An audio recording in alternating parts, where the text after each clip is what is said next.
any dealing, he says, don't be anxious. Don't be all worried. Don't allow it to distress you. Don't be all frustrated because of how you've been treated and what you've experienced with the person. He says, don't be anxious about anything. Now, I'm sure we can apply this to a whole lot of stuff and be right. But if we're going to stay in the context, he's talking about some friction, some interaction, and how we deal with people. And he says, when you deal with people, don't be all anxious about it. Don't allow people to work your nerves and to fray your nerves and to have you come out of your Christian character, but be reasonable. And in all things, don't be anxious about anything. But, contrast, on the other hand, but in everything. So he says here once again, don't be anxious about anything, but in everything. The means or the way that you can stay reasonable and not be anxious, the way that you can remove anxiety from your life when you show up on your job and deal with people and talk to people and have to respond to people, the way you can respond, take the anxious thoughts out of your heart, out of your mind, remove anxiety, is by prayer, by calling on God.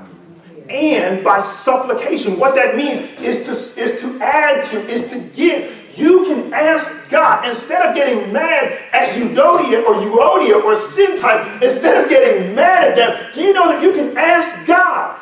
You can say, God, give me the strength, give me the word to remain reasonable and keep my heavenly testimony in this situation. Did you hear what she just said to me, God? Lord, give me strength. Yeah. He says you can respond without anxiety, without hatred or bitterness in every situation by asking God to give you what you need. I didn't know that before. I thought I had to respond. You cursed at me. I thought I had to curse back at you. And you said something cutting to me. I thought I had to give up cutting to you. You came at me at a level 10. I thought I had to come back at a level 12. But Paul says if you're truly a citizen of heaven, you don't have to respond to them. Yeah. You don't have to come back at them the same way. You can be reasonable even if they're unreasonable. You don't have to be anxious and worrying about it and driving to work with your knuckles all tense and gripping the steering wheel, leaving an indentation on the steering wheel because you know when you get to work what's going to be said.